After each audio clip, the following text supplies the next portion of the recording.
today's class, we will see the appreciation of the poem Lines Written in Early Spring by William Wordsworth.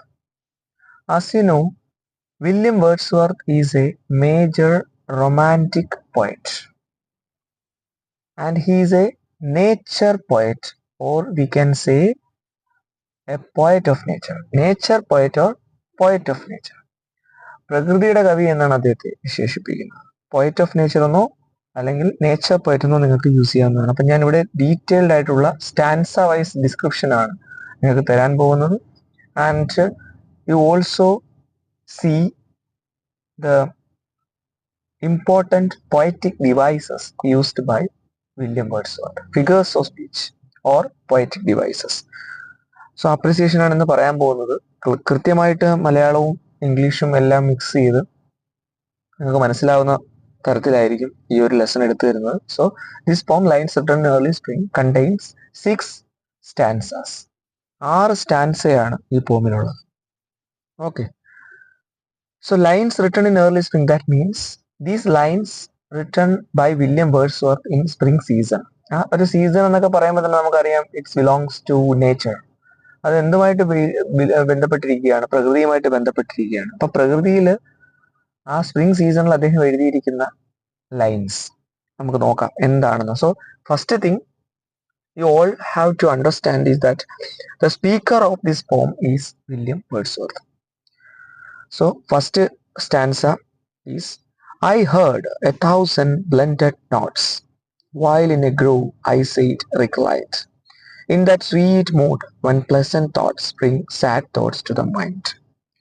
So here I means William Wordsworth.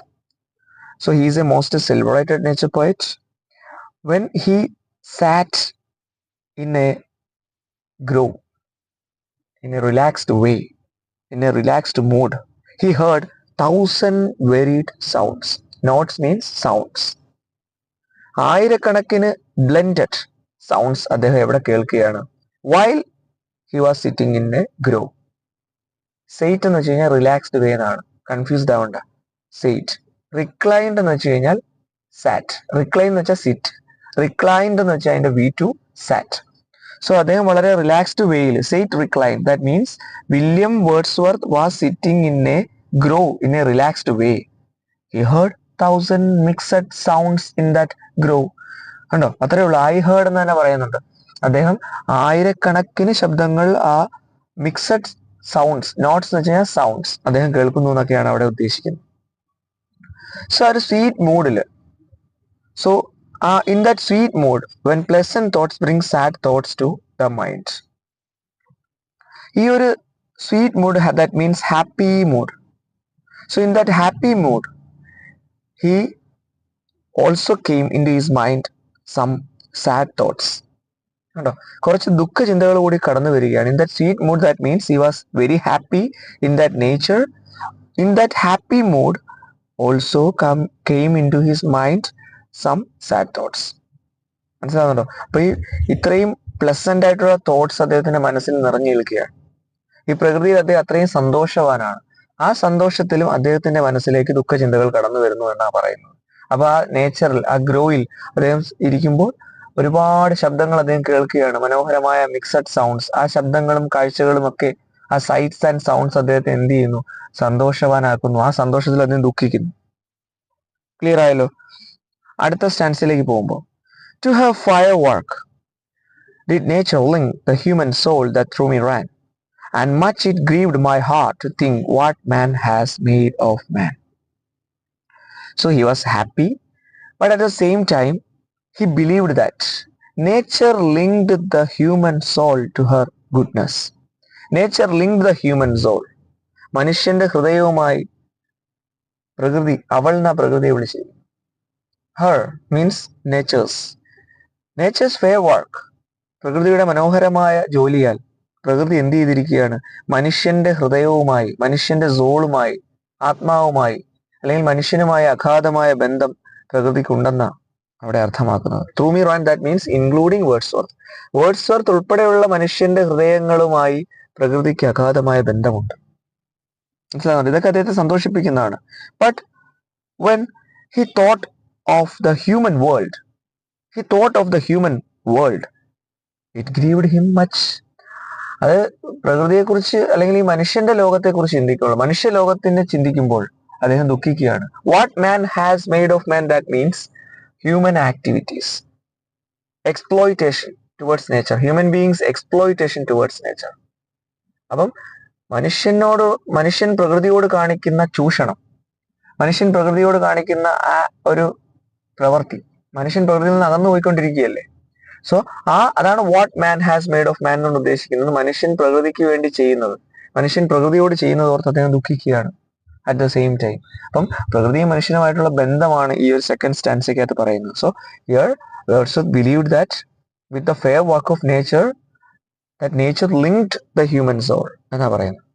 അപ്പം അത്രയും മനോഹരമായ fair work എന്നൊക്കെ പറയുന്നുണ്ട്, മനോഹരമായ ജോലി എന്നുകൊണ്ട് അർത്ഥമാക്കുന്നത് അത്രയും മനോഹരമാണ് പ്രകൃതി. ആ മനോഹരമായ ജോലിയാൽ പ്രകൃതി മനുഷ്യന്റെ ഹൃദയവുമായി ബന്ധപ്പെടുത്തിയിരിക്കുന്നു എന്നാണ് അവിടെ ഉദ്ദേശിക്കുന്നത്. ഇനി പറയുന്ന അദ്ദേഹത്തിന്റെ he saw some flowers, trees, birds in that nature. അതാണ് ഇനി അങ്ങോട്ട് പറയുന്ന സ്റ്റാൻസയുടെ ഒരു സംഭവം എന്ന് പറയുന്നത്. അദ്ദേഹം കാണുകയാണ് അല്ലെ, he so primrose tufts. Line ആദ്യം പറയട്ടെ. Through primrose tufts in that green bar, the periwinkle trailed its threads, and 'tis my fate that every flower enjoys the air it breathes. So through primrose tufts എന്ന് വെച്ചാൽ groups, primrose എന്ന് വെച്ചാൽ type of flower ആണ്. So primrose tufts ഒക്കെ അദ്ദേഹം കാണുകയാണ്. So he saw the primrose tufts, he saw periwinkle making the wreaths, and these two plants, periwinkle, primrose, these are flowers. These flowers coexisted in the bore there. So there is a bore, ഒരു വള്ളിക്കുടിലുണ്ട് അവിടെ. അതിനടിയിലാണ് ഈ പെരിവിങ്കിളും പ്രിംറോസും എല്ലാം വളർന്നുകൊണ്ടിരിക്കുന്നത്. So ഇങ്ങനെ വളരുന്ന പെരിവിങ്കിളും പ്രിംറോസും എല്ലാം കോഎക്സിസ്റ്റഡ് ആയിട്ടാണ്, വളരെ എന്താ പറയാ, ഒത്തൊരുമയോട് കൂടിയാണ് അവിടെ വളരുന്നത്. മനസ്സിലാവുന്നില്ലേ? അവിടെ എന്ത് ചെയ്യുന്നുണ്ട്? പെരിവിങ്കിൾ ട്രെയിൽഡ് ഇറ്റ്സ് റൈറ്റ്സ് എന്നൊക്കെ പറയുന്നുണ്ട്. അതിന്റെ ഒരു സർക്കുലർ മോഷനിൽ അത് പടർന്നു പോകുന്നു എന്നൊക്കെയാണ് അവിടെ ഉദ്ദേശിക്കുന്നത്. അതൊക്കെ അദ്ദേഹം കാണുകയാണ്, പെരിവിങ്കിളും പ്രിംറോസും ഒക്കെ. സോ ടിസ് മീൻസ് ഓൾഡ് യൂസേജ് ആണ്. ടിസ് means this. So this is my faith. Wordsworth face is that. He believed that. That means every flower enjoys the air it breathes. Every flower enjoying the breathing. That is the meaning of that lines. എല്ലാ പൂക്കളും, അദ്ദേഹം വിശ്വസിക്കുന്ന എല്ലാ പൂക്കളും അതിന്റെ ബ്രീത്തിങ്ങിൽ, അതിന്റെ ശ്വസനത്തിൽ സന്തോഷിക്കുകയാണ്, ആനന്ദം കൊള്ളുകയാണെന്നൊക്കെയാണ് അവിടെ അർത്ഥമാക്കുന്നത്. Next stanza. The birds around me hopped and played, their thoughts I cannot measure, but the least motion which they made, it seemed a thrill of pleasure. So here he saw some birds.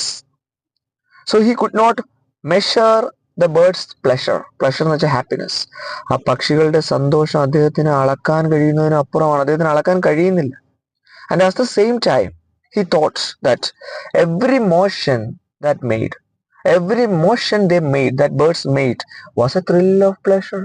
So ആ പക്ഷികൾ ഉണ്ടാക്കുന്ന എല്ലാ ചലനങ്ങളും, motion means movement, എല്ലാ മൂവ്മെന്റും, എല്ലാ ചലനങ്ങളും, least motion ആയിക്കോട്ടെ, ഏറ്റവും ചെറിയ ചലനങ്ങളും, that seemed a thrill of pleasure. അതെന്തായി കാണപ്പെടുകയാണ്? that seemed a thrill of pleasure. സന്തോഷത്തിന്റെ രോമാഞ്ചമാണ് അവിടെ ഉണ്ടാകുന്നത് എന്നൊക്കെ പറയുന്നത്. അത്രയും സന്തോഷമാണ് ആ പക്ഷികൾ ഉണ്ടാക്കുന്ന ശബ്ദം, പക്ഷികൾ ഉണ്ടാക്കുന്ന ആ ചലനങ്ങൾ, ഇതെല്ലാം പ്രകൃതിയിൽ സന്തോഷമാണ്, പൂക്കളും പക്ഷികളും. ദെൻ അടുത്ത അദ്ദേഹം പറയും, നോക്ക് നെക്സ്റ്റ് ലൈൻസിൽ.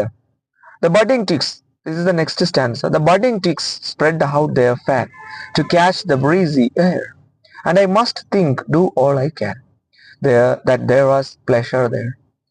വീണ്ടും അദ്ദേഹം കാണുന്ന കുറച്ച് ബഡിങ് ടിക്സ് ആണ്. ബഡിങ് എന്ന് വെച്ചാൽ ഗ്രോയിങ് ടിക്സ്, ടിക്സ് എന്ന് വെച്ചാൽ ചില്ലകൾ. Okay, so that budding ticks, that growing ticks spread out their leaves.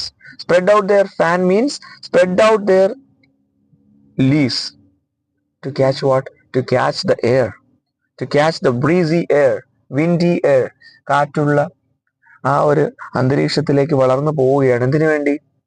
ശ്വസിക്കാൻ വേണ്ടി. To catch the breezy air എന്നൊക്കെയാണ് പറഞ്ഞിരിക്കുന്നത്. ആ അന്തരീക്ഷത്തിലെ ശ്വസിക്കാൻ വേണ്ടി വളർന്നു പോവുകയാണ് budding ticks. That budding ticks spread out their tender leaves. ആ ഫ്രണ്ടിലുള്ള ഫാൻ എന്നൊക്കെ ഉദ്ദേശിക്കുന്നത് ആ മരച്ചില്ലകളുടെ എന്താ പറയാ, നമ്മളെ കിളുന്തിലയില്ലേ, അതിങ്ങനെ പടർന്നു നിൽക്കുകയാണെന്നാ പറയുന്നത്. സംശയമില്ലല്ലോ. എന്തിനു വേണ്ടിയിട്ടാ? To catch the breeze here, ആ വായു ശ്വസിക്കാൻ വേണ്ടി എന്നൊക്കെ പറയുകയാണ്. അപ്പം മരങ്ങൾ കാണുന്നു, പൂക്കൾ കാണുന്നു, പക്ഷികൾ കാണുന്നു, അല്ലെ? ലാസ്റ്റ് മരങ്ങളെയാണ് കാണുന്നത്. ബഡ്ഡിങ് ടിക്സ് കൊണ്ട് ഉദ്ദേശിക്കുന്നത് ട്രീസിലെ ആ വളർന്നു വരുന്ന ചില്ലകളാണ്. പിന്നെ അദ്ദേഹം പറയാണ്, he things about that while he was sitting in that grow, he things about these things, he so these things, these flowers, trees, birds. So he believed that there was pleasure everywhere. There was pleasure everywhere in nature. കണ്ടോ അവിടെ പറയുന്നുണ്ട്, do all I can, I think do all I can, പറ്റുന്നതൊക്കെല്ലാം അദ്ദേഹം ചിന്തിച്ചു. But there is only pleasure, there was only pleasure, സന്തോഷം മാത്രമാണ് അവിടെ ഉള്ളതെന്നൊക്കെയാണ് അദ്ദേഹം പറയുന്നത്.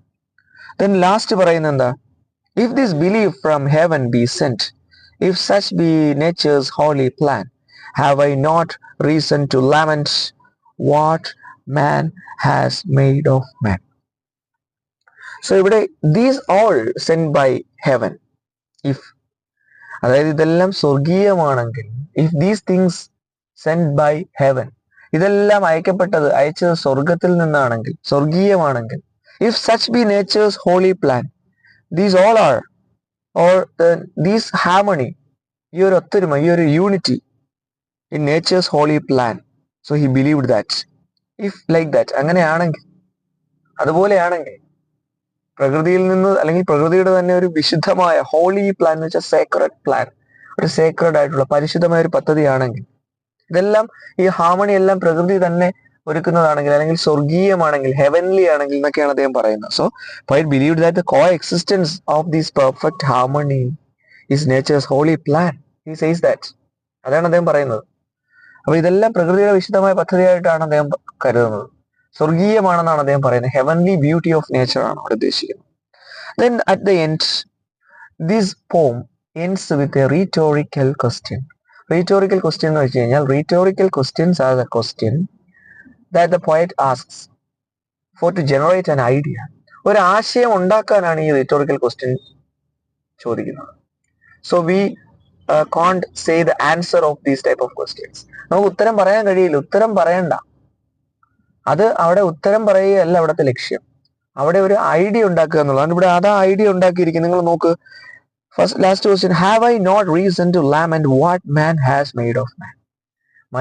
മനുഷ്യന് വേണ്ടി ചെയ്യുന്നത് ഓർത്ത്, ദാറ്റ് മീൻസ് മനുഷ്യൻ പ്രകൃതിയോട് ചെയ്യും. നമ്മൾ പറഞ്ഞു what man has made of മാൻ എന്ന് വെച്ച് കഴിഞ്ഞാൽ മനുഷ്യന്റെ ദുഷ്ചെയ്തികൾ, പ്രകൃതിയോടുള്ള ഒരു മിസ്ഡീഡ്സ്, ആ ഒരു എക്സ്പ്ലോയിറ്റേഷൻ, ഇതെല്ലാം ഓർത്ത്, have I not reason to lament, 2 lines ചേർത്ത് നോക്കിയാൽ മതി.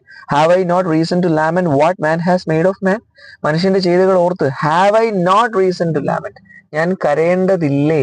He's asking to us, he's asking to the readers. പക്ഷെ റീഡേഴ്സ് ഒരിക്കലും പറയേണ്ട കാര്യമില്ല, യെസ് നോ എന്ന് പറയേണ്ട കാര്യമില്ല. അത് യെസ് ഓർ നോ ക്വസ്റ്റ്യൻ ആണ്. ഇവിടെ ഉദ്ദേശിക്കുന്നത് ഹീസ് ലാമെന്റിങ് എന്നാണ്. ഹി ലാമെന്റ്സ്, അദ്ദേഹം വിലപിക്കുകയാണ്. ലാമെന്റ് എന്ന് വെച്ചാൽ വിലപിക്കുക. പാഷനേറ്റ് എക്സ്പ്രഷൻ ഓഫ് ഗ്രീഫ് ആണ് ലാമെന്റ് എന്ന് പറയുന്നത്. അപ്പം അദ്ദേഹം വിലപിക്കണ കാരണമുണ്ട്, മനുഷ്യന്റെ ചെയ്തികൾ ഓർത്ത് അദ്ദേഹം വിലപിക്കുന്നു എന്ന് തന്നെയാണ് അതിന്റെ അർത്ഥം. അവിടെ ആ ഐഡിയ ആണ് ജനറേറ്റ് ചെയ്യപ്പെടുന്നത്. ശരിയല്ലേ? So that means human beings R exploiting nature, they are walk away from nature. അവര് പ്രകൃതിയിൽ നിന്ന് നടന്നകലുകയാണ്, അല്ലെങ്കിൽ അവര് പ്രകൃതിയെ ചൂഷണം ചെയ്യുകയാണ്, മനുഷ്യന്റെ പ്രവൃത്തികൾ. അപ്പൊ ഇതൊക്കെ ഓർത്ത് അദ്ദേഹം വിലപിക്കുന്നു എന്നാണ് അവിടെ, ആ ഐഡിയ ആണ്, ആ ഒരു ആശയമാണ് അവിടെ ജനിക്കപ്പെടുന്നത്.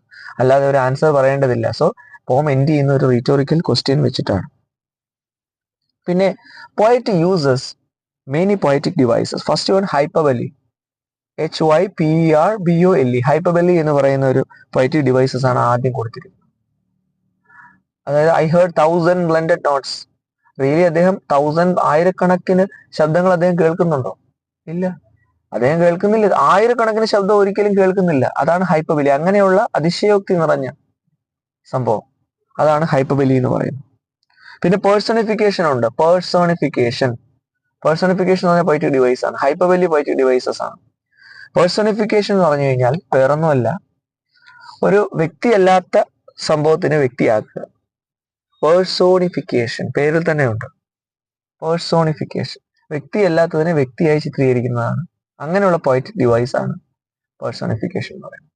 So here nature is not a person, but here our poet Wordsworth calls the nature as her.